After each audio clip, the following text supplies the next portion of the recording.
हा चालेल. काल आपण पहिला सर्ग आपला काल संपला होता. ठीक आहे. पहिल्या सर्ग अजून लोक येत आहेत का?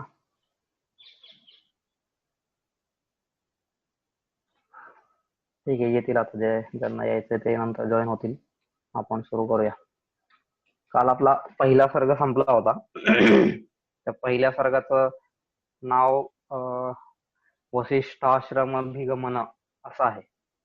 वसिष्ठाश्रमाभिगमन असं पहिल्या सर्गाचं नाव आहे. म्हणजे वसिष्ठांच्या आश्रमामध्ये जाणे, वसिष्ठांच्या आश्रमामध्ये जाणे, वसिष्ठाश्रमाभिगमन, वसिष्ठाश्रमाभिगमन असं पहिल्या सर्गाचं नाव आहे.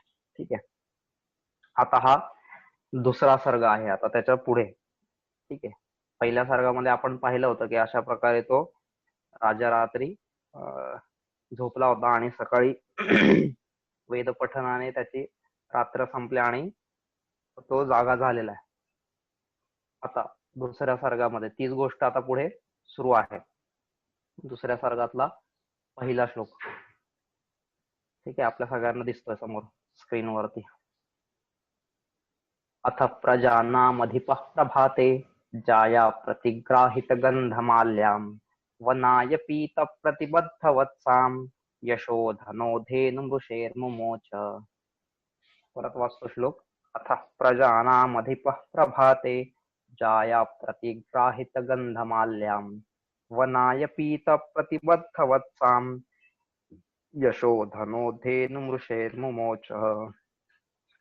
आता हा जो दुसरा सर्ग आहे, या सर्गामध्ये संपूर्ण सगळ्या ठिकाणी उपजाती असा छंद येतो. ठीक आहे. आणि जो पहिला आपण पाहिला त्याच्यामध्ये श्लोक किंवा अनुष्टुभ हा छंद होता. ठीक आहे. आता इथं आहे उपजाती. उपजाती म्हणजे अनंत, रोदीर, लक्ष्म, भाजव, पादव इत्यादी या उपजात हा असं त्या उपजाती छंदाचं लक्षण आहे. ठीक आहे. त्यात आपण नको जाऊया, पण एक जस्ट सांगता तर इथं हा संपूर्ण सर्ग उपजातीमध्ये आहे, म्हणून ही चाल बदलली आता श्लोकांची. ठीक आहे. पहिली चाल एकदम सिंपल, आपण जशी गीता वाचतो तशी होती. आता ह्या दुसऱ्या सर्गाची चाल थोडी बदललेली आहे. आता गीतेमध्येच नाही का आपण ते दुसऱ्या प्रकारचे श्लोक वाचतो ना, जे एकदम असे 4 लाईनचे असतात, ज्यांच्या एका ओळीमध्ये 11 अक्षर असतात. सर्वस्य चाहं हृदि सन्निविष्टो मत्तस्मृतिर्ज्ञानमपोहनञ्च, हे जे असे 4 लाईन वाले त्यांच्यासारखंच इथं. अथ प्रजानामधिप प्रभाते जाया प्रतिग्राहित गंधमाल्यं. आता त्याच्यामध्ये आणि ह्याच्यामध्ये थोडा फरक आहे. ते पण 11 अक्षराचेच आहेत. काल पण तशीच आहे, पण वृत्तांमध्ये फरक आहे. ते उपेंद्र वज्रा, इंद्र वज्रा, उपजाती वगैरे असे बरेच 11 अक्षरांवाले बरेच छंद आहेत. तर त्यांच्यातला आता हा इथं या सर्गात जो घेतलेला आहे तो उपजाती आहे. काय म्हणतात ते. अतः प्रजानामधिप प्रभाते जाया प्रतिग्राहित गंधमाल्यां वनाय पीत प्रतिबद्धवत्सां यशोधनो धेनुमृषेर्मुमोच. अथ प्रभाते यशोधनः प्रजानाम् अधिपः जाया प्रतिग्राहित गंधमाल्यां पीत प्रतिबद्धवत्सां ऋषेः धेनुं वनाय मुमोच. असं म्हणता येते. काय म्हणतायत. अथ प्रभाते. प्रभाते अथ म्हणजे त्याच्यानंतर. कशाच्या नंतर तर रात्री, ती जी रात्र झाली ना त्या रात्रीच्या नंतर, सकाळी उठल्यानंतर. निशान नयनानंतरम, निशान यनानंतरम असं सांगले की रात्रीतून झोप उघडली आपली आणि त्याच्यानंतर सकाळ झाल्यानंतर काय झालं. अथ यशोधनः प्रजानाम अधिपः. यशोधनः, यश हेच ज्याचं धन आहे, यशरूपी धन ज्याने कमावलेलं आहे असा यशोधनः. यश हेच ज्याचं धन आहे किंवा यश ज्याच्याकडे विपुल प्रमाणात आहे असा. यश हेच ज्याने धन कमावलेलं आहे, त्याला इतर कोणत्याही धनाची आवश्यकता नाहीये. यशोधनः प्रजानाम अधिपः. प्रजानाम अधिपः म्हणजे प्रजेचा ईश्वर, प्रजेचा पालन पोषण करता, प्रजेचा पती, प्रजेचा नेता. प्रजानाम अधिपः म्हणजेच राजा. परत इथं प्रजेचा ईश्वर, प्रजेश्वर, प्रजानाम अधिपः. प्रभाते, प्रभाते म्हणजे प्रातःकाळी. एकदम नाही का प्रातः काळ म्हणजे दिवसाचे जे आपण त्या दिवशी बघत होतो ना 8 प्रहर असतात, त्या 8 प्रहरांपैकी हा जो पहिला आहे नाही का दिवसाचा, म्हणजे 4 रात्रीचे 4 दिवसाचे असे, म्हणजे त्यातला दिवसाचा जो पहिला प्रहर आहे त्याच्यामध्ये हा निघालेला आहे प्रभाते. ठीक आहे, प्रातःकाली. त्यानंतर पुढे काय म्हणतायत ते जाया प्रतिग्राहित गंध माल्याम. जाया, जाया जाया या शब्दाचा अर्थ काय होतो? जाया म्हणजे पत्नी. ठीक आहे, आता जाया म्हणजे पत्नी, पण तिला मग जाया असं का बरं म्हटलेलं आहे? एक मिनिट, ते सांगतो सगळं नंतर, आधी आपण श्लोकाचा अर्थ पाहून घेऊया. जाया प्रतिग्राहित गंध माल्याम म्हणजे ती जी पत्नी होती, म्हणजेच कोण? राजा दिलीपाची पत्नी सुदक्षिणा. हिने काय केलं? त्या सुदक्षिणेने सुगंध नाही का गंध माल्याम जाया प्रतिग्राहित. प्रतिग्राहित म्हणजे धारण करणारी, जिने धारण केलेलं आहे, जिने हातात घेतलेलं आहे नाही का, जिच्या हातामध्ये आहे अशी. काय आहे तिच्या हातामध्ये? गंध माल्याम नाही का, म्हणजे सुगंध, काय दिवा, अगरबत्ती, माळा, फुलं, म्हणजे काय आपण सजवा हे ओवाळायचं ताट म्हणतो ना, तसं सगळं ज्याच्यामध्ये हळद कुंकू असेल, जे काय असेल ते सगळे गंधमाल्याम, हे सगळ्या गोष्टी घेऊन जाया प्रतिग्राहित गंधमाल्याम म्हणजे नाही का सुदक्षिणेने तिच्या हातामध्ये या सगळ्या गोष्टी घेऊन ती आलेली होती. ठीक आहे, जाया प्रतिग्राहित गंधमाल्याम. पुढे काय म्हणतायत ते की प्रतिबद्ध वत्साम, पीत प्रतिबद्ध वत्साम. आता पीत प्रतिबद्ध वत्साम, पीत, पीत म्हणजेच ज्याला ज्याने पण दूध प्यायलेलं आहे नाही का, जो दूध प्यायलेला आहे असा पीत. पीत प्रतिबद्ध वत्साम, दूध प्यायल्यानंतर त्याच्या वत्साला बांधलेला आहे, जिच्या वत्सासाठी मुक्त केलेल्या, असा या संपूर्ण श्लोकाचा अर्थ झाला. परत एकदा सांगतो. काय म्हणतात ते की रात्र संपल्यानंतर नाही, अथ रात्र संपल्यानंतर प्रजानाम अधिपः, प्रजेचा जो राजा होता किंवा प्रजेचा जो ईश्वर होता असा तो दिलीप राजा, प्रजानाम अधिपः, त्याच्यातून काय झालं? तो सुदक्षिणेसोबत नाही का, आता आधी त्या राजाला एक त्यांनी विशेषण लावलेलं इथं, ते त्याच्यावर बोलू, आधी अर्थ सांगून घेतो की रात्र संपल्यानंतर प्रजेची रक्षा करणारा तो राजा, जो यशोधन होता, तो सुदक्षिणेने घेतलेल्या सुगंध, माला वगैरे वगैरे ह्या सगळ्या गोष्टींना आता प्रतिग्राहित, प्रतिग्राहित म्हणजेच ग्रहण म्हणजे घेणे आणि प्रतिग्रहण म्हणजे देणे नाही का, मग तिने ज्या सगळ्या गोष्टी दिलेल्या आहेत अशा त्या गोष्टी घेऊन जी काही गाय होती नाही का, ती गाय कशी होती? तर जिच्या वासराला दूध प्यायल्यानंतर बांधून ठेवलेला आहे अशी ती गाय वनात जाण्यासाठी त्यांनी काय केलेलं आहे? तिला मुक्त केलेला आहे. ठीक आहे, म्हणजे रात्र झाल्यानंतर प्रजेचं रक्षण करणाऱ्या, यश हेच ज्याचं हे सगळं केलेले आहे अशी ती गाय. परत दुसरं काय विशेषण वापरतायत? पीत प्रतिबद्ध वत्साम, जिच्या वासराने दूध प्यायलेलं आहे आणि त्याच्यानंतर त्याला बांधलेलं आहे अशा वासरावाली त्या मुनींची गाय, वशिष्ठ ऋषींची गाय वनात जाण्यासाठी मुक्त केली गेली. ठीक आहे, असं ते अर्थ सांगतायत तिथं. आता ह्याच्यामध्ये काय आहे की प्रजानाम अधिपः, प्रजानाम अधिपः म्हणजेच काय की जो प्रजेचं रक्षण करतो त्याला प्रजानाम अधिपः, प्रजाधिपः, प्रजानाम अधिपः असं म्हणलं जातं. आता प्रजेचं रक्षण करतो म्हणजेच काय? प्रजेचं रक्षण करतो म्हणजेच त्याने प्रजेला सगळ्याच गोष्टींनी, ठीक आहे, म्हणजे म्हणजे ठीक आहे. तर आता इथं प्रभाते, प्रभाते या शब्दाचं महत्व आहे हे नाही का, की आपली संस्कृती ही जी आहे ती सकाळी लवकर उठून सगळी कामं करणारी नाही का, तिथून आपल्या दिवसाची सुरुवात करणारी. पण पाश्चात्य संस्कृती जी आहे ती गुड मॉर्निंग वाली आहे. म्हणजे त्यांच्याकडे ज्यावेळेस सकाळ होते, प्रभात म्हणजे पहाट नाही, सकाळ जेव्हा संपूर्ण सूर्य वरती आलेला असतो व्यवस्थित वगैरे, तेव्हा त्यांची कामांची सुरुवात होते. आणि आपल्या इथं तर उलट आहे. आपल्या इथं काय सांगतात की सकाळी लवकर उठून तुम्ही कामाला सुरुवात केली पाहिजे, नाही का. ही त्यांच्या आणि आपल्या संस्कृतीतला बेसिक फरक आहे.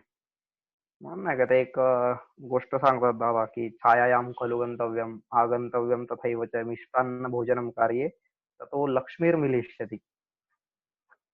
नाही का, आता जस्ट जाता आता एक छोटस थोडक्यात सांगतो ते की एक वडील असतात आणि त्या वडिलांना 4 मुलं असतात. पण त्यांच्याकडे धनसंपत्ती वगैरे सगळ्या गोष्टी बऱ्याच असतात. आणि आता ते मरायला टेकलेले असतात. आता कसं काय होणार नाही का ह्या मुलांचं, ती मुलं पुढे काय करणार, कसं करणार? म्हणून आता जाताना त्यांना काहीतरी आयुष्यभर व्यवस्थित सांगत असतात, पण तरी ते काही मुलांना लक्षात येत नाही. म्हणून मग जायच्या आधी ते काय करतात, त्यांचं एक वसियतनामा बनवतात आणि त्याच्यामध्ये ते लिहून ठेवतात वकिलाकडून वगैरे. आणि ज्यावेळेस ते मरण पावतात त्यावेळेस ही सगळी मुलं उघडतात ते, की चला काय वडिलांनी कोणाकोणाला काय काय वाटलेलं आहे, धनसंपत्ती वगैरे असं. म्हणून ते उघडून बघतात, तर त्याच्यामध्ये हा एक श्लोक लिहिलेला असतो की छायायाम खलु गंतव्यम आगंतव्यम तथैव च मिष्टान्न भोजनम कार्ये ततो लक्ष्मीर मिलिष्यती. म्हणजे सावलीतून जा, सावलीतून परत या. छायायाम खलु गंतव्यम, सावलीतून जावं आणि सावलीतूनच परत यावं. आगंतव्यम तथैव च मिष्टान्न भोजनम कार्ये, आणि सोबत तुम्ही काय करावं, मिष्टान्न भोजनम कार्ये म्हणजे रोज गोडधोड खा. अतो लक्ष्मीर मिलिष्यती. आणि एवढं जर तुम्ही केलं तरच तुम्हाला काय मिळणार आहे, व्यवस्थित लक्ष्मी प्राप्त होणार आहे, तुम्ही धनवान होणार आहे. आता ही जी 4 मुलं असतात ती एकदम आळशीच असतात नाही का, आणि त्यांना ह्या अशाच गोष्टी पाहिजे असतात. ते म्हणतात अरे वा वा वा, आपला बाप किती हुशार होता नाही का, त्याने आपल्यासाठी किती एकदम सरळ सोपा राजमार्ग सांगितलेला आहे की सावलीतून जा, सावलीतून परत या आणि रोज गोडधोड करून मस्त पंचपक्वान्न खा, तर आपोआपच लक्ष्मी प्राप्त होणार आहे. आता इतका असा सरळ साधा सोपा मार्ग जगात कोणीच सांगत नाही ना, आणि जो ह्यांच्या वडिलांनी यांना सांगितलेला आहे, त्याच्यामुळं ह्या सगळ्यांना खूप बरं वाटतं. आणि मग ते लोक त्या दिवशीपासून तसंच करतात की सावलीतून जा. आता कुठं जायचं, मग ते शेतात जायचं असते नाही का, म्हणून मग ते काय करतात, इथून घरापासून त्यांच्या शेतापर्यंत अख्ख्या रस्त्यावरती असा मंडप घालून टाकतात नाही का. आणि मग मंडप घातल्यानंतर काय, कधीही गेलं तरी मंडपाखाली सावलीच असणार आहे ना, म्हणून मग सावलीतून जातात ते आणि सावलीतूनच परत पण येतात नाही का. सावलीतूनच गेले आणि सावलीतूनच परत आले. आणि काय करायचंय, मिष्टान्न भोजनम कार्य, रोज घरी गोडधोड खायचंय. ठीक आहे, रोज घरी गोडधोड खायचंय.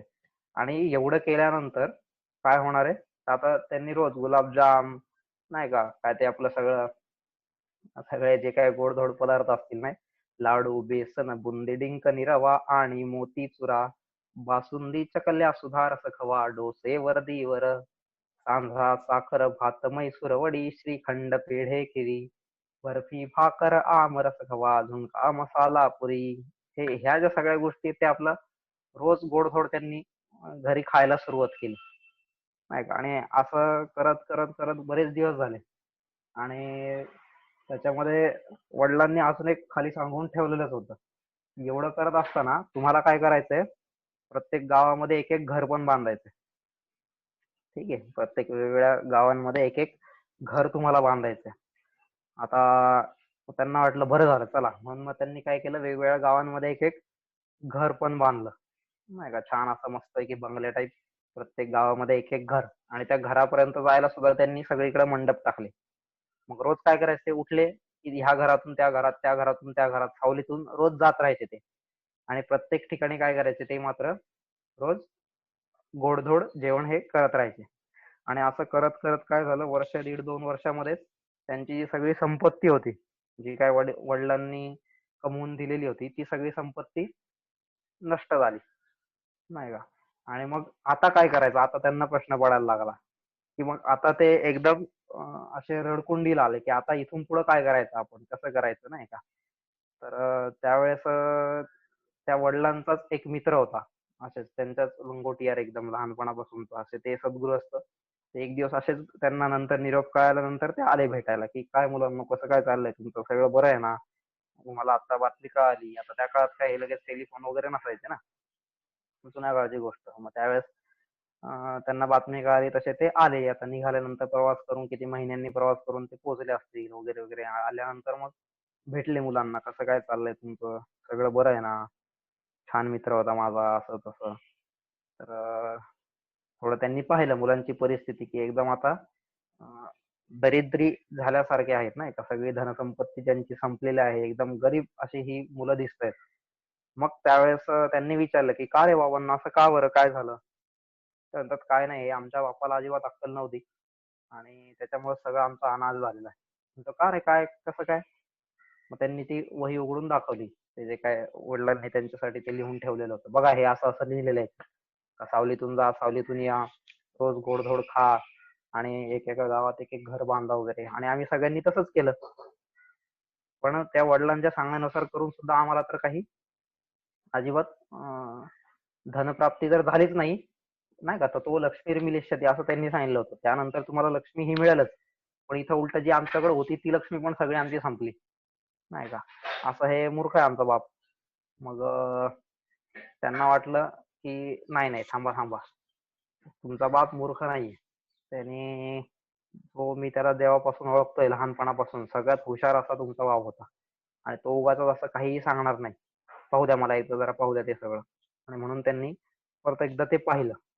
आणि पाहिल्यानंतर जेव्हा त्यांनी वाचलं, मग तेव्हा त्यांना त्याचा अर्थ कळाला, की हा, ह्याला तर नेमकं असं सांगायचं होतं. तसं नाही का, आपण त्या दिवशी एक पाहिलं, की विद्वान एव विजानाति विद्वज्जन परिश्रमम नाही वंध्या विजानाति गुर्वीं प्रसव वेदना. नाही का, विद्वानच विद्वानाला जाणू शकतो ना. एखादी वंध्या स्त्री प्रसव वेदना काय आहेत हे कधीच जाणू शकणार नाही. मग तशीच गोष्ट इथे आहे, की तो मित्रच त्या मित्राला समजू शकला, की हा, ह्याला नेमकं काय सांगायचं होतं. आणि मग तो म्हणला, अरे तुमचे वडील तर एकदम खूप हुशार होते आणि त्यांनी खरंच खूप महत्वाची गोष्ट तुम्हाला सांगून गेली, पण तुम्ही ती नीट समजले नाही आणि न समजताच ती गोष्ट करायला लागले, त्याच्यामुळे आज तुमची ही गत झाली. ते म्हणतात का बरं, काय सांगितलंय वडिलांनी? तर बघा म्हणता, इथं काय सांगितलंय, छायायाम खलु गंतव्यम, नाही का, तुम्ही सावलीतून जायचंय. सावलीतून जायचं म्हणजेच काय, की सूर्य उगवायच्या आधी, नाही का, सूर्य उगवायच्या आधी. सूर्य उगवल्यानंतर मग ऊन येणारच आहे तिथं, पण सूर्य उगवायच्या आधी जर तुम्ही गेलेत तर सावलीतच जाणार ना. आणि सूर्य मावळल्यानंतर, म्हणजेच सूर्य ज्यावेळेस परत संध्याकाळी अस्त होणार, त्याच्यानंतर आले मग त्यावेळेस परत सावलीत असणार आहे, नाही का. म्हणून छायायाम खलु गंतव्यम आगंतव्यम तथैवच, म्हणजे सावलीतूनच जायचंय तुम्ही आणि सावलीतूनच परत यायचंय. कुठं जायचंय सावलीतून? ह्या घरातून त्या घरात नाही, तर सावलीतून तुम्हाला शेतामध्ये जायचंय, नाही काय. म्हणजे एकदम पहाटे, सूर्योदयाच्या आधी, प्रभाते, ह्या प्रभातेवरून हे सगळं सांगितलं. प्रभाते, की तुम्ही त्या पहाटे, प्रभाते एवढ्या लवकर तिकडे गेले पाहिजेत, नाही का. म्हणून आपल्या इथं पण आपण म्हणतो ना, प्रभाते मनी रामचिंतित जावा वगैरे वगैरे. हे सगळं ते प्रभाते, पहाटे मला या सगळ्या गोष्टी करायच्या. म्हणून बघा, अजूनही गावाखेड्यांमध्ये कुठे जातो आपण पाहतो, किंवा जुन्या काळातले सगळेच लोक करायचे. शेतीची कामं असतील, नांगरणी असेल, वखरणी असेल, जे काय असेल, सगळे ते सकाळी सकाळीच एकदम सूर्योदयाच्या आधीच, म्हणजे सगळीकडे असा अंधारच असतो त्याच वेळेस बैल घेऊन निघालेले असतात शेतात. तर ते छायायाम खलु गंतव्यम आगंतव्यम तथैवच, म्हणजे सूर्योदयाच्या आधी जर तू शेतात गेलास आणि सूर्योदयानंतर जर तू शेतातून परत आलास, म्हणजे एवढ्या दिवसभर जर तू तिथं काम केलंस, नाही का, कष्ट केलेस तुझ्या शेतामध्ये, तर काय होणार आहे, मिष्टान्न भोजनम कार्ये. दिवसभरात कष्ट केल्यानंतर तू तिथं शेतामध्ये जी काही चटणी भाकर पण खाणार आहे, कांदा भाकर पण खाणार आहे, ती पण तुझ्यासाठी काय होणार आहे, मिष्टान्न, नाही का.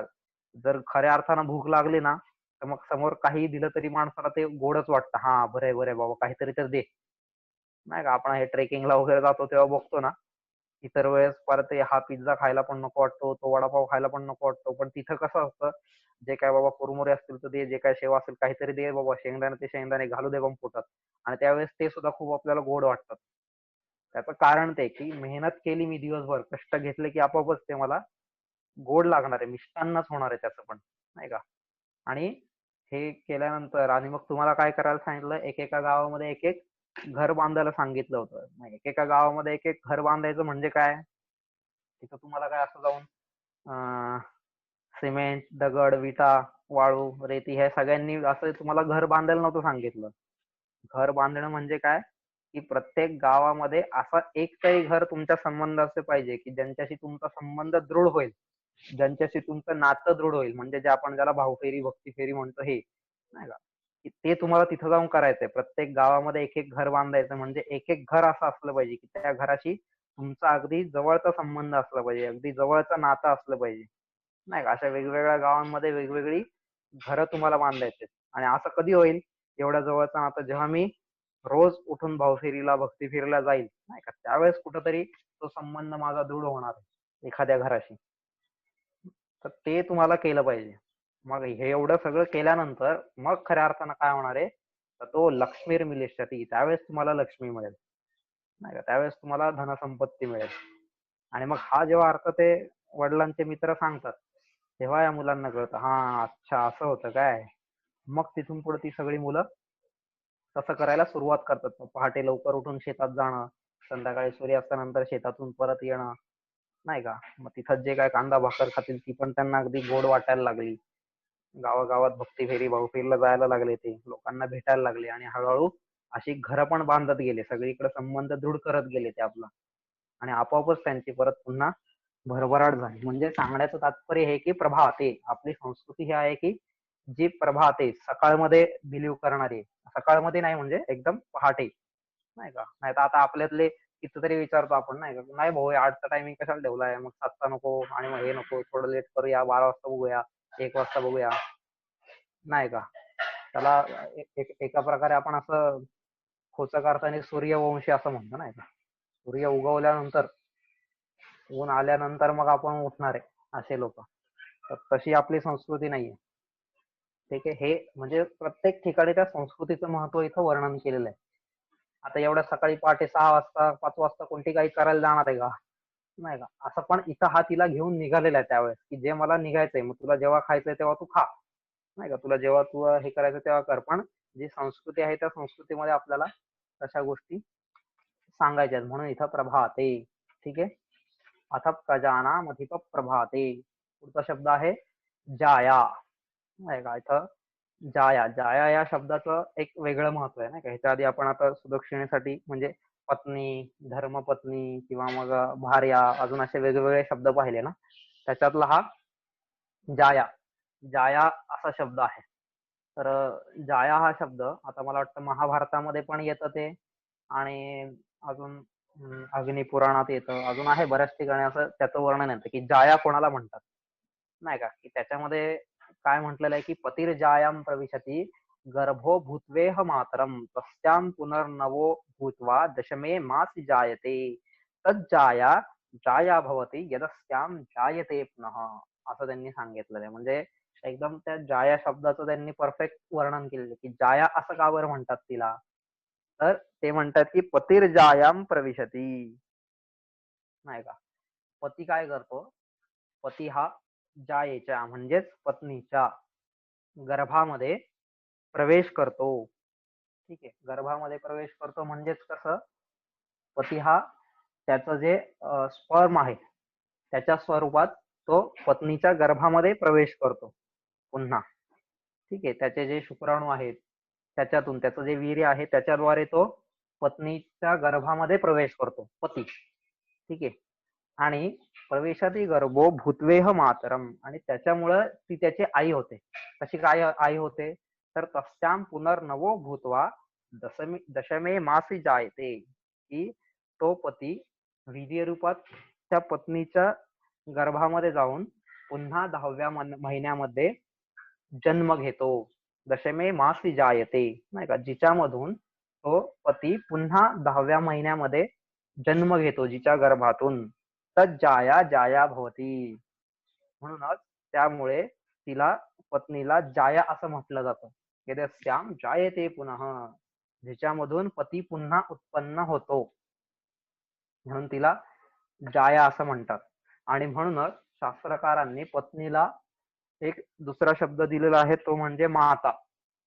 असा पण पत्नीला समानार्थी शब्द सांगितलेला आहे, आई. नाही का? का बरं आई? पत्नी ही आई असते, असं का बरं? त्याचं कारण हे की तिच्याच गर्भातून मी पुन्हा जन्म घेतो ना. पती जो असतो तो पती काय करतो, त्याचंच वीर्य तिच्या गर्भात जातं आणि तिच्या गर्भातून तो पुरुष किंवा तो जो पती आहे तो पुन्हा जन्म घेतो. म्हणजेच ती पत्नी ही त्याची कोण झाली? आई सुद्धा झाली ना. असं एक सुंदर या जाया या शब्दाचा अर्थ आहे. ठीक आहे. तज्जाया जाया भवती यदस्याम जायते पुन्हा, जिच्यातून तो पुन्हा उत्पन्न होतो, अशी त्याला जाया म्हणतात. खूप सुंदर हा शब्द आहे जाया, नाही का? म्हणजे किती सूक्ष्म विचार आपल्या संस्कृतीने केलेला आहे, ऋषीमुनींनी केलेला आहे, आपल्या शास्त्राने केलेला आहे, नाही का? एवढा सूक्ष्म विचार आपल्याला कुठं दिसत नाही इतर ठिकाणी. पतिर्जायां प्रविशति गर्भो भूत्वेह मातरम तस्यां पुनर्नवो भूत्वा दशमे मासि जायते तज्जाया जाया भवति यदस्यां जायते पुनः. म्हणजे किती हा जाया हा शब्द कसा त्यांनी व्यवस्थित उच्चारलेला. आणि आता इथं जाया या शब्दाची आवश्यकता का पडली? कारण इथं जाया शब्द हे आपल्याला सूचित करतोय की हा, उद्यानंतर ही जी सुदक्षिणा आहे ही सुदक्षिणा सुद्धा जाया होणार आहे. म्हणजेच हे एक इंडिकेशन आहे की दिलीप आणि सुदक्षिणा यांना सुद्धा पुत्रप्राप्ती होणारच आहे आणि हाच दिलीप राजा सुदक्षिणेच्या पोटी पुन्हा पुत्र बनून स्वतः जन्म घेईल, असं जाया. ठीक आहे. म्हणून जाया हा शब्द वापरलेला आहे की ती पत्नी जणू काही एक प्रकारे त्याची आई बनते. ठीक आहे. पतीची आई म्हणून तिला पत्नीला पण आई असं सुद्धा म्हटलेलं आहे. जाया प्रतिग्राहित म्हणजे जिने दिलेले आहेत. गंधमाल्याम म्हणजे जे काय आधी त्यांनी सांगितलं होतं ना, जसं वशिष्ठ ऋषींनी की तू सगळं हे पूजा वगैरे सगळं तिची उपासना अर्चना ह्या सगळ्या गोष्टी कर आणि मग तिला तपोवनाच्या दरवाजापर्यंत सोडवायला जा, नाही का? म्हणून मग त्याप्रमाणे सुदक्षिणा सुद्धा पहाटे उठून इथं आलेली आहे. आणि वनाय पीत प्रतिबद्धवत्ताम पीत प्रतिबद्धवत्ताम म्हणजे जसं नाही का, सकाळी सकाळी काय, आता ती गाय जी आहे किंवा जे पण काय आहे तर तिचं दूध हे कोणासाठी आहे? तिच्या वासरासाठी आहे, नाही का? म्हणून तिच्या वत्सासाठी आहे. सुंदर आहे. नंतर या सर्गामध्ये पुढे पण एक श्लोक येईल तो वत्सस्य होमार्थ विदेश धेन वगैरे असं ते आहे. सगळ्यात छान श्लोक आहे. ऋषेर नज्ञामध्ये गमनमातः वगैरे असा तो येईल जेव्हा त्यावेळेस बघू आपण. पण इथं आता आहे की तिचं वासरू ज्यावेळेस दूध प्यायलेलं आहे, नाही का, असं दूध प्यायलेल्या वासराला नंतर काय केलेलं आहे त्यांनी? परत तिथं बांधून ठेवलेलं आहे, नाही का? कारण वासरू हे लहान आहे, ते काय जाऊन गवत खात नाही अजून. मग ते लहान वासरू म्हणून त्याला इथंच बांधून ठेवलं आणि मग त्या गायला चरायला घेऊन चाललेले. ठीक आहे. कुठे? वनाय जंगलामध्ये, नाही का? जंगलामध्ये त्या गायला घेऊन चाललेले आहे. आणि जसं आपण त्या दिवशी पाहिलं होतं ते जंगलात जायचंय वगैरे वगैरे, म्हणून मग सुदक्षिणेला पण त्यांनी तिकडं तपोवनाच्या सीमेपर्यंत जायला सांगितलं होतं. आणि कोण घेऊन चाललेलं आहे? तर यशोधन. हा, नाही का? जसं आपण मागे पण पाहिलं होतं ना, पहिल्या सर्गामध्ये आठवत असेल तुम्हाला, रघुवंशी राजांची लक्षणं.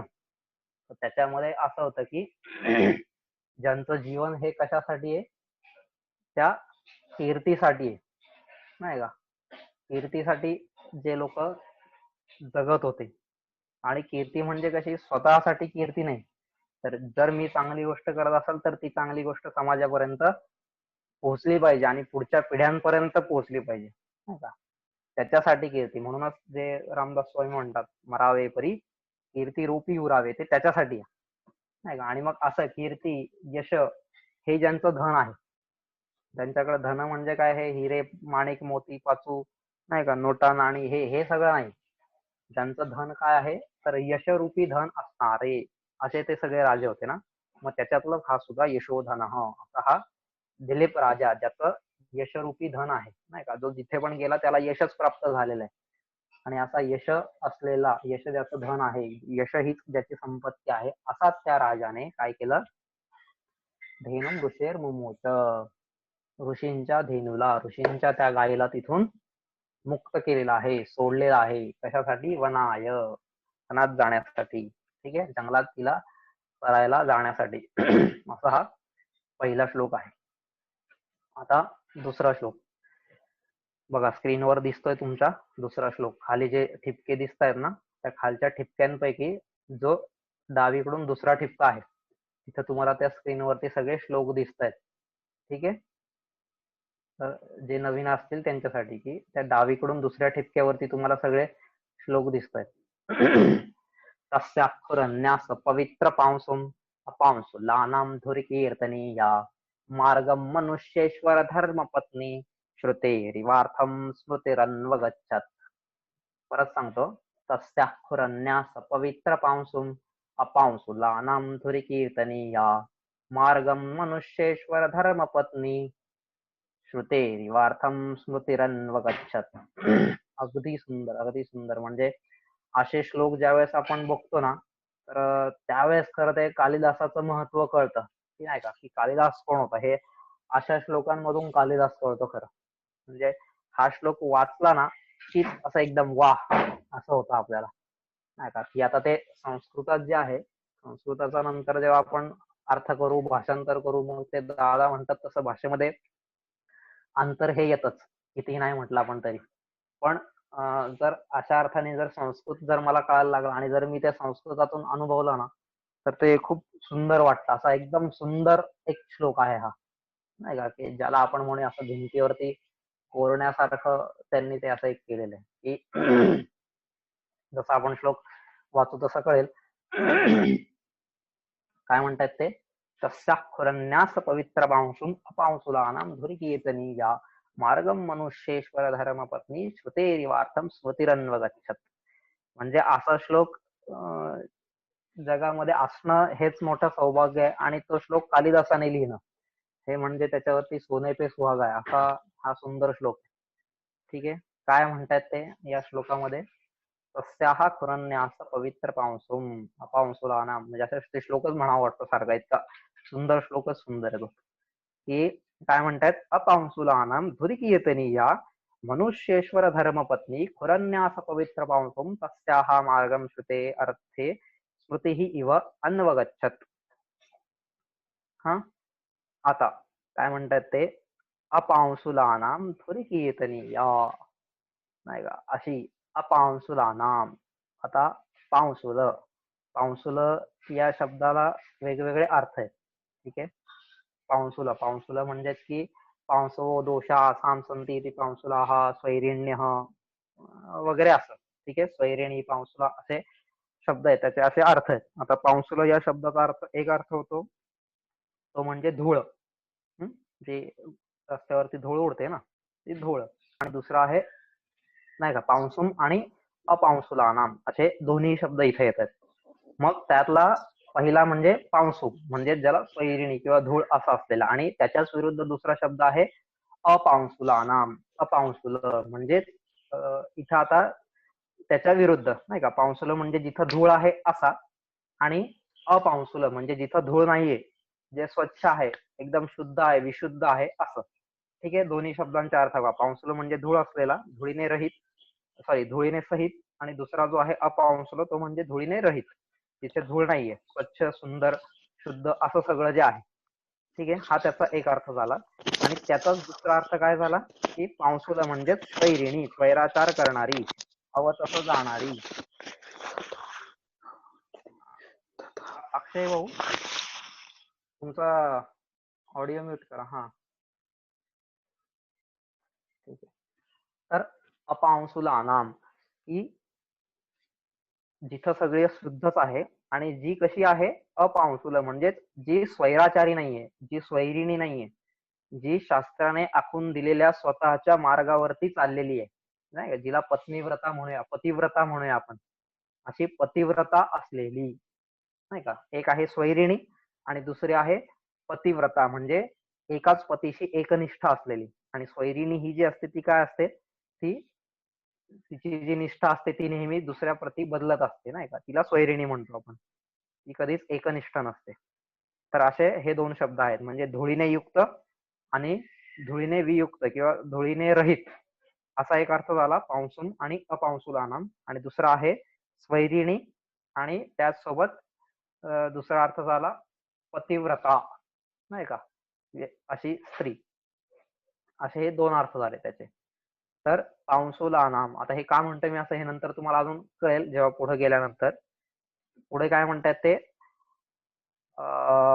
अपांसुलानाम धुरी. आता धुरी, धुरी म्हणजेच काय, त्या दिवशी पण आपण पाहिलं धुरीनं कशाला म्हणतात, जो समोर असतो नेहमी नाही का, जसं धुरी बैलगाडीला जी धुरी असते नाही का, जे बैलगाडीचं जू असतं किंवा ज्याला आपण आपल्या भाषेमध्ये जुकाट असं म्हणतो, तर ते सगळं कुठं असतं, पुढे असतं ना. मग अशी धुरी, अशी ती पुढे असलेली, अग्रे वसती का, नाही का, जी पुढे राहते, जी पुढे असते, तिला धुरी म्हणतात. धुरीणा, म्हणून धुरीणा असा शब्द आलेला आहे की समाज धुरीण म्हणजे जे समाजामध्ये सगळ्यात श्रेष्ठ मानले जातात, सगळ्यात पुढे मानले जातात, जे समाजाचे आदर्श आहेत, त्यांना धुरी असं म्हणतात. कीर्तनीया, कीर्तनीया म्हणजे समाजातील अग्रस्थानी जिला मोजलं जात आहे. कीर्तनीया म्हणजे परिगणनीय म्हणजे जिला, जिची गणना अग्रस्थानी होते, समाजातल्या अग्रस्थानी असलेल्या पतिव्रतांमध्ये सुद्धा अग्रस्थानी असलेल्यांमध्ये जिची गणना होते नाही का. अपांसुलानाम धुरी कीर्तनीय, अपांसुलानाम म्हणजे पतिव्रता. अपांसुलांचा एक अर्थ जो पतिव्रता आहे तो आपण जर घेतला तर पतिव्रतांमध्ये सुद्धा अग्रस्थानी जिची गणना होते अशी. हे कोणासाठी विशेषण, सुदक्षिणेसाठी आहे. ठीक आहे, दिलीपाची पत्नी जी आहे सुदक्षिणा, तिच्यासाठी हे विशेषण वापरलेलं आहे. अपांसुलानाम धुरी कीर्तनीया. पुढे काय दुसरं विशेषण वापरतात ते, मनुष्येश्वर धर्मपत्नी. मनुष्य ईश्वर नाही का, आता माणसांचा जो देव आहे, आता माणसांचा देव आहे म्हणजेच काय, त्यांचा राजा. मनुष्येश्वर धर्मपत्नी, त्याची जी धर्मपत्नी आहे. ठीक आहे, धर्मपत्नी या शब्दाचा अर्थ खूप मोठा आहे, तो वेळोवेळी दादांनी प्रवचनामध्ये वाङ्मयामध्ये सांगितलेला आहे, त्यामुळे त्याच्याबद्दल जास्त नाही सांगत नाही का.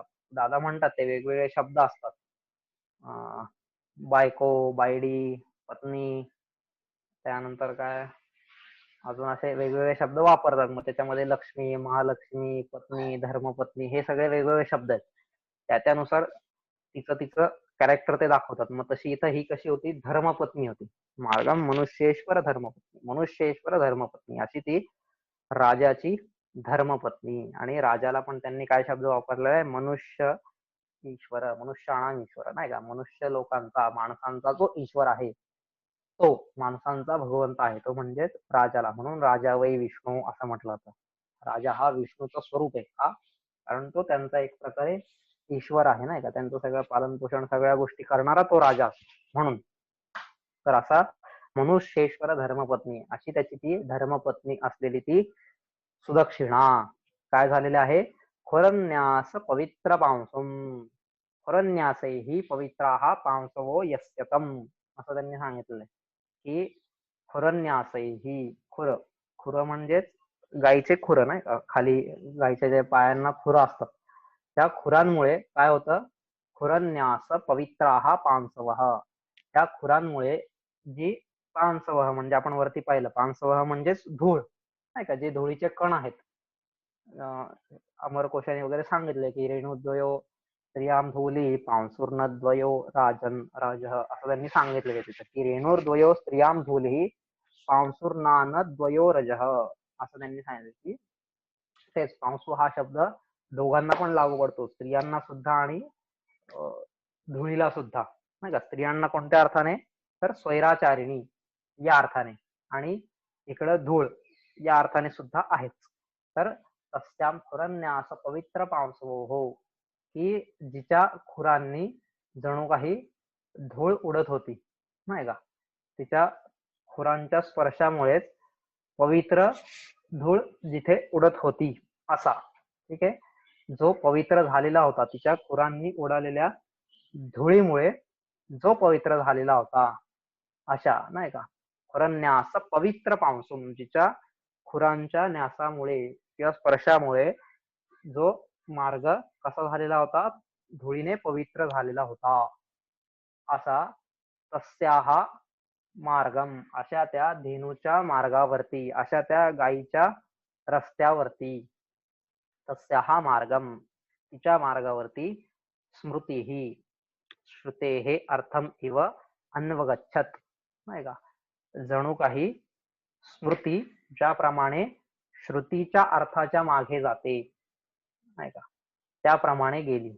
असं सुंदर एक उपमा दिलेली आहे. ज्याप्रमाणे स्मृती ही श्रुतीच्या अर्थामागे जाते, त्याचं अनुगमन करते, त्याचप्रमाणे ही सुदक्षिणा सुद्धा या गायीच्या मागे गेली, तिचं अनुकरण करती झाली. ठीक आहे, तिच्या मागे चालली. परत एकदा आता संपूर्ण श्लोकाचा एकदा अर्थ सांगतो की त्या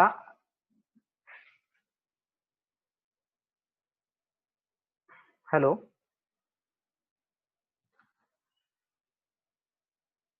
हॅलो हा बोला रोशन भाऊ, येतोय ऐकायला. हा हा येत आहे ना. हा बरोबर. तर ही जी राजाची धर्मपत्नी होती नाही का, मनुष्येश्वर धर्मपत्नी, हे पहिलं तिच्यासाठी विशेषण वापरलेलं आहे. हा, अशी राजाची धर्मपत्नी पतिव्रतांमध्ये सगळ्यात अग्रस्थानी जिचं नाव घेता येईल अशी असलेली. ठीक आहे, म्हणून काय आहे ते, अपांसुलानाम धुरी कीर्तनीया. अपांसुलानाम धुरी कीर्तनीया म्हणजेच अपांसुला म्हणजेच पतिव्रता. त्या पतिव्रता स्त्रियांमध्ये जिचं नाव अग्रस्थानी घेता येईल अशी ती राजाची धर्मपत्नी जी होती ती काय आहे की खुरांच्या स्पर्शाने, जिच्या खुरांच्या स्पर्शाने संपूर्ण मार्ग कसा झालेला आहे, पवित्र धूळयुक्त झालेला आहे. अशा त्या रस्त्यावरती तिच्या मागोमाग, त्या गायीच्या मागोमाग चालली, नाही का. कशा प्रकारे चालली तर श्रुतीच्या अर्थाच्या अनुसरण करणाऱ्या स्मृती समान ती चाललेली आहे. म्हणजे किती सुंदर एक उपमा दिलेली आहे इथं. हा, की ज्याप्रमाणे श्रुती ही स्मृती म्हणजे श्रुतीला स्मृती नेहमी अनुगमन करते, नेहमी स्मृती ही श्रुतीच्या मागे जाते, त्याचप्रमाणे इथं सुद्धा काय झालेलं आहे, ती राणी ही गायीच्या मागे चाललेली आहे. ठीक आहे, आता वरती बघा, पांसुलानाम नाही का, पांसुम अपांसुलानाम, इथं ते काय सांगतायत ते की धुळीने युक्त असलेली, नाही का, असा एक अर्थ होतो की जिच्या खुरांनी सगळीकडे धूळ उडालेली आहे. आणि दुसरा अर्थ काय म्हणतायत ते की स्वैरिणी असं पण आहे ना. पांसूचा एक अर्थ आपण पाहिला की स्वैरिणी, स्वैराचारी, नाही का. अशी ही जी गाय होती, ही गाय कशी होती नंदिनी, हिला काही बंधन होतं का चालण्याचं, की तिने ह्याच बांधावरून चाललं पाहिजे, ह्याच मार्गाने चाललं पाहिजे, ह्याच रेषेत चाललं पाहिजे, असं काहीही नव्हतं ना. त्या नंदिनीला जिकडं जायचंय तिकडं ती जाऊ शकत होती. पण त्याच वेळेस म्हणून तिला स्वैरिणी म्हटलेलं आहे. ठीक आहे, जसं स्वैरिणी आपण जसं मगाशी पाहिलं की स्वैरिणी कोणाला म्हणतात, की जी पाहिजे तिकडं जायला मोकळी असते, तिला स्वैरिणी स्त्री म्हणतात. आणि त्या स्त्रीला कधीच समाजात स्थान दिलेलं नाही आपल्या समाजामध्ये, अशी ती स्त्री आहे. आणि त्याच्यानंतर ते काय म्हणतात, अपांसुला नाम, ही अशी जी स्त्री आहे तिच्या मागे कोण चाललेला आहे, जी अपांसुल, जी एकदम पवित्र आहे, शुद्ध आहे अशी असलेली, नाही का, की धुळीने युक्त असलेली आणि धुळीने रहित असलेली. आणि त्याच्यानंतर जी स्वैरिणी आहे, जी कुठेही जाऊ शकते अशी ती गाय. पण तिच्या मागे मात्र जी सुदक्षिणा आहे, ती सुदक्षिणा कुठेही जाऊ शकते का, नाही. तिला मात्र त्या नेमून दिलेल्या, जे ऋषींनी सांगितलंय की तू ह्या गायीच्या मागे त्या तपोवनाच्या सीमेपर्यंत जायचंय, तर मग तिला तिच्या मागे जाणं भागच आहे. म्हणून ती अपांसुल. ठीक आहे, म्हणजे जी स्वैरिणी नाहीये, असा एक दुसरा अर्थ इथे येतो की पांसुल म्हणजे स्वैरिणी, स्वैरविहार करणारी अशी ती गाय कुठं पण जायला मोकळी होती. पण त्याच वेळेस सुदक्षिणा मात्र तिच्या मागेच जावं लागणार होतं. म्हणजेच पांसुलानाम म्हणजे पांसुम अपांसुलानाम, नाही का, जी स्वैरिणी आहे तिच्या मागे जी नियत रस्त्यावरती चाललेली आहे अशी स्त्री जात होती. म्हणजे दोघांमध्ये किती विरोध दाखवलेला आहे. एक पाहिजे तिकडं वाटेल तिकडे जाऊ शकत होती जी नंदिनी होती, पण तिच्या मागे ही जी सुदक्षिणा होती, ही सुदक्षिणा कशी होती, इंद्रिय निग्रहपूर्वक फक्त आणि फक्त तिच्याच मागे वाटचाल करत होती. म्हणजे तिला जो मार्ग आखून दिलेला त्याच मार्गावर चालणारी ती सुदक्षिणा होती. म्हणजे आता इथं एका प्रकारे त्या सुदक्षिणेला सुद्धा श्रेष्ठत्व कालिदासाने दिलेलं आहे. गायीला वाटेल तिकडे गाय जाऊ शकत होती, पण सुदक्षिणा मात्र तसं नाही. तिला जे सांगितलेलं आहे, जिथं नेमून दिलेला आहे, जो काही मार्ग आखून दिलेला आहे, त्याच मार्गाने त्या गायीच्या मागोमाग ती चाललेली होती. म्हणजे हे सुदक्षिणेचं श्रेष्ठत्व या शब्दातून त्यांनी व्यक्त केलेलं आहे. आणि दुसरंच काय म्हणजे हा विरोध अलंकार आहे. एक कुठेही जाऊ शकते आणि दुसरी कुठेच जाऊ शकत नाही. आणि दुसरा अर्थ काय आहे की एक ज्याला विरोध अलंकार म्हणूया की पावसून अपावसूला नाम. आता गाय ज्यावेळेस जाते तर गायीच्या खुरांनी धूळ तर उडणारच आहे, आणि मग ती खुरांनी उडालेल्या धुळीनंतर तिच्या मागे चालणारी आपोआपच नाही का, जसं पण आपण त्या दिवशी पाहिलं की गोधुली, ती धूळ तर उडणारच आहे, पण एवढी धूळ उडालेली असून सुद्धा जी कशी आहे अपावसूला नाम. अपावसूला म्हणजे धुळीने रहित, धुळीने शुद्ध अशी आहे. आता इथं अपावसूला नाम ह्याचा अर्थ धुळीने रहित असा नाही घ्यायचा यावेळेस. इथं काय घ्यायचं आहे की जिचं चारित्र्य हे शुद्ध होतं नाही का, जी स्वैराचारी नव्हती, जी धर्मपत्नी होती, जी एकाच मार्गावरती जे एकनिष्ठतेने चालणारी अशी ती होती नाही का. आता आपल्याला प्रश्न पडतो की यार गाय पुढे चाललेली आहे, तिच्या पायाने धूळ पण उडते आणि तरीही अपावसूल कशी काय नाही का, की धूळ रहित कशी काय, हिच्या अंगावरती एकही धूळ नाहीये. तर इथं याचा अर्थ असा आहे की जिच्या चारित्र्यावरती एकही धूळ नाहीये, जिचं चारित्र्य शुद्ध होतं नाही का, जिच्या चारित्र्यावरती एकही डाग नाहीये, अशी असलेली ती अपावसूला नाम. आणि म्हणूनच ती कशी होती अपावसूल. या शब्दाचा दुसरा अर्थ असा पण आहे की पतिव्रतामध्ये श्रेष्ठ असलेली, धुरी कीर्तनी. या पतिव्रता ज्या स्त्रिया आहेत त्यांच्यामध्ये सुद्धा श्रेष्ठ असलेली, धुरी, धुरी म्हणजे श्रेष्ठ असलेली, त्यांच्या सगळ्यांमध्ये पुढे असलेली, जिचं नाव सगळ्यात आधी घ्यावं लागेल पतिव्रतांमध्ये, अशी असलेली ती सुदक्षिणा काय करत होती तर त्या जिच्या पायाने धूळ उडत होती आणि त्याच्यामुळे तो जो मार्ग धुळीयुक्त झालेला मार्ग होता, त्या मार्गावरती ती त्या गायीच्या मागोमाग चालत होती. ठीक आहे. कशी चालत होती तर श्रुतेरिवार्थम स्मृतिरन्वगच्छत. एकदम सुंदर उपमा दिलेली ही की ज्याप्रमाणे श्रुतीच्या मागे स्मृती चालते. श्रुती म्हणजे काय, श्रुती म्हणजे जे ऐकलेलं आहे नाही का. म्हणून वेद, वेदांनाच श्रुती म्हणतात. जे 4 वेद आहेत आपले, ऋग्वेद, यजुर्वेद, अथर्ववेद, सामवेद, हे जे सगळे 4 वेद आहेत, तर या 4 वेदांना श्रुती असं म्हटलेलं आहे. श्रुती असं का बरं, कारण हे सगळे जे आहेत ते ज्यावेळेस ब्रह्माने सृष्टी उत्पन्न केली त्यावेळेस ब्रह्माने हे सगळे त्याच्या वाणीतून उत्पन्न केलेले आहेत, हे त्याने सांगितलेले आहेत ब्रह्माने. आणि हे सगळे 4ही वेद मग ऋषींनी ऐकलेले आहेत नाही का. ऋष्यती संसारस्य पारं दर्शयती, की संसाराच्या पलीकडे बघू शकले आणि त्यांनी ते सगळे वेद ब्रह्माकडून ज्यावेळेस ब्रह्माने सांगितले त्यावेळेस त्यांनी ते वेद ऐकले. म्हणून जी गोष्ट ऐकली तिला श्रुती म्हणतात. ठीक आहे. म्हणून हे 4ही वेद, मग त्याच्यामध्ये वेदांचे परत 4 भाग पडतात की संहिता, ब्राह्मण, आरण्यक, उपनिषद, हे असे त्याचे परत वेगवेगळे भाग आहेत. ठीक आहे ना. हे सगळे ज्याला आपण म्हणूया की श्रुती, या सगळ्या श्रुती आहेत. आणि मग या श्रुतींचं अनुगमन करणार. आता त्या ऋषींनी फक्त ऐकलेलं आहे, पण ते ऐकल्यानंतर त्या सगळ्या गोष्टी समजून उमजून घेऊन त्याच्यातली काय कशा पद्धतीने करायच्यात, काय आहे जे सगळं मॅन्युअल आहे की नाही, किंवा जे पण काय आहे त्याचा अर्थ काय आहे, नेमकं त्यांना काय म्हणायचंय, कसं सांगायचंय, हे सगळं सांगताना मग त्यांनी या स्मृती ग्रंथांची रचना केलेली आहे. मग त्याच्यात मुख्यतः धर्मसूत्र, गृह्यसूत्र हे सगळे येतात. ठीक आहे. मग त्याच्यामध्ये मला धर्माचं आचरण कसं करायचंय, काय नाही करायचंय, कोणत्या पद्धतीने करायचंय, या सगळ्या गोष्टी. जसं नाही परवा ते आपण पाहिलं की गाय वगैरे इत्यादी ज्या सगळ्या गोष्टी आहेत त्यांच्या डावीकडून नाही क्रॉस केलं पाहिजे. आता हे सगळं असं जे आहे हे स्मृतींनी सांगितलेलं आहे. ठीक आहे. म्हणजे स्मृती ऍक्च्युअल मी काय केलं पाहिजे हे सांगणारं काम स्मृतीने केलेलं आहे. ठीक आहे. वेद हे फक्त काय करतायत, वेद हे फक्त एक आयडिओलॉजिकली थिअरी सगळी मांडतायत, पण ऍक्च्युअल त्याचं मी कशा प्रकारे पालन केलं पाहिजे, कशा प्रकारे ती गोष्ट माझ्या जीवनात आणली पाहिजे हे सांगण्याचं काम, म्हणजे त्याचा योग्य अर्थ लावून त्या अर्थाला माझ्या जीवनात उतरवण्याचं काम हे स्मृती ग्रंथ करतात. ठीक आहे. म्हणून जसं मनुस्मृती, याज्ञवल्क्य स्मृती, वशिष्ठ स्मृती, अशा वेगवेगळ्या स्मृती आहेत नाही का. प्रत्येक ऋषींनी ज्या काही त्यांना वेद जसे समजले, वेदांचा जो अर्थ घटन त्यांना करता आलं तसं तसं त्यांनी आपापल्या ग्रंथांमध्ये ते केलेलं आहे. आणि नेमकं समाज व्यवस्था कशी असली पाहिजे, समाज रचना कशी असली पाहिजे नाही का, ह्या किंवा धर्माचं पालन कसं केलं पाहिजे, आपापलं कर्तव्य कशा प्रकारे पाळलं पाहिजे, कोणाची काय कर्तव्य आहेत, हे सगळं निर्माण करणं म्हणजे नाही का हे मनुष्य देहाचं जे मॅन्युअल आहे ते सगळं निर्माण करणं या समाज व्यवस्थेचं हे काम स्मृतींनी केलेलं आहे.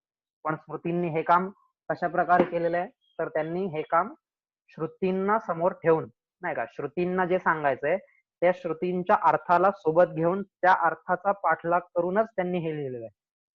ठीक आहे. म्हणजे आपल्याला कधीच असं दिसणार नाही की स्मृती ग्रंथांनी लिहिलेलं आहे पण त्याच्यापेक्षा वेगळं वेदांना सांगायचंय. कधीच नाही. जे वेदांना सांगायचंय तेच स्पष्ट भाषेमध्ये आपल्यापर्यंत पोहोचवण्यासाठी स्मृती ग्रंथांची रचना केलेली आहे. ठीक आहे. त्यामुळे त्या वेदांच्या अर्थाचं अनुगमन करणाऱ्या या स्मृती आहेत. स्मृती या कधीच वेदांच्या पुढे नाहीयेत किंवा वेदांच्या बाहेर सुद्धा नाहीयेत. ज्या रस्त्यावरून वेद गेलेले असतील त्याच रस्त्यावरून मागेच्या मागे स्मृती गेलेल्या आहेत. म्हणजे जिथे श्रुती गेलेल्या आहेत तिथे स्मृती सुद्धा गेलेल्या आहेत. स्मृती म्हणजेच काय त्याचं स्मरण करून पुन्हा ते मांडणं त्याला स्मृती म्हणतो आपण. ठीक आहे. मग त्याच गोष्टी इथं आपल्यासाठी या ऋषीमुनी परत मांडलेल्या आहेत. पण या मांडताना त्यांनी मात्र जे ब्रह्माने वेद सांगितलेले आहेत ऋग्वेद यजुर्वेद अथर्ववेद सामवेद मग त्याच्या संहिता ब्राह्मण ग्रंथ आरण्यक ग्रंथ उपनिषद ह्यांच्या अर्थाच्या बाहेर कधीच स्मृती गेलेल्या नाहीये. ठीक आहे. आणि त्याच्यामुळे स्मृतींना दोष देण्यामध्ये ही जे पण देत असतील ती सगळ्यात मोठी एक मूर्खता म्हटली जाईल नाही का की आपण उठसूट न वाचता न काही अभ्यास करता न काही बोलता लगेच स्मृती ग्रंथांना नाव ठेवतो नाही का हे मनुस्मृती तर बावडच आहे म्हणून असं केलं म्हणून तसं केलं. अजिबात नाही. जोपर्यंत मी वेद वाचत नाही जोपर्यंत मी श्रुती स्मृती ह्या सगळ्यांचा अभ्यास करत नाही तोपर्यंत त्यांना नावं ठेवण्याची माझी लायकी सुद्धा नाही आणि मी ठेवू पण नाही. ठीक आहे. तर अशा प्रकारे त्या श्रुतींच्या मागे स्मृती जात असतात. वैदिक वाङ्मयाचं अर्थघटन माझ्यापर्यंत व्यवस्थितरित्या व्हावं म्हणून तयार केलेल्या ह्या स्मृती आहेत. जर स्मृती ग्रंथ निर्माण झाले नसते तर समाज व्यवस्था बिघडली असते. समाजाला नेमकं कळत नसतं की वेदांना सांगायचं काय. तर वेदांना जे सांगायचंय त्या वेदांच्या अर्थाचं अनुगमन करणारे हे स्मृती ग्रंथ आहेत. ठीक आहे. तर मग त्या ज्याप्रमाणे श्रुतींच्या मागे स्मृती जातात अगदी त्याचप्रमाणे इथं या नंदिनीच्या मागे ही सुदक्षिणा चाललेली होती. म्हणजे बघा एकदम जसं श्रुतींच्या मागे स्मृती जात आहेत ना अजिबात स्मृती इकडे तिकडे जाऊ शकत नाही त्या मार्गावरून. त्या नाकाच्या सरळ रेषेत श्रुतीच्या मागे स्मृती चालतच राहणार. अगदी त्याचप्रमाणे ही सुदक्षिणा सुद्धा नंदिनीच्या मागे चाललेली होती. म्हणजे किती सुंदर अशी ही उपमा इथं कालिदासाने या श्लोकामध्ये दिलेली आहे नाही का. जसं वरती पांसुम अपांसुलानाम इथं विरोध अलंकार त्याने उत्पन्न केलेला आहे की तिच्या धुळी एवढी धूळ उडते त्या धुळीमध्ये चाललेली तरी सुद्धा जी शुद्ध आहे. शुद्ध आहे म्हणजे जिच्या चारित्र्यावरती एकही प्रकारचा कलंक नाहीये जी पतिव्रता आहे जी अशा स्त्रियांमध्ये सुद्धा सर्वश्रेष्ठ आहे असा विरोध अलंकार सुद्धा इथं आहे. किंवा इथं खाली उपमा एवढी सुंदर उपमा ही उपमा द्यावी तर कालिदासाने नाही का. अशी उपमा आपल्याला परत बघायला नाही मिळत.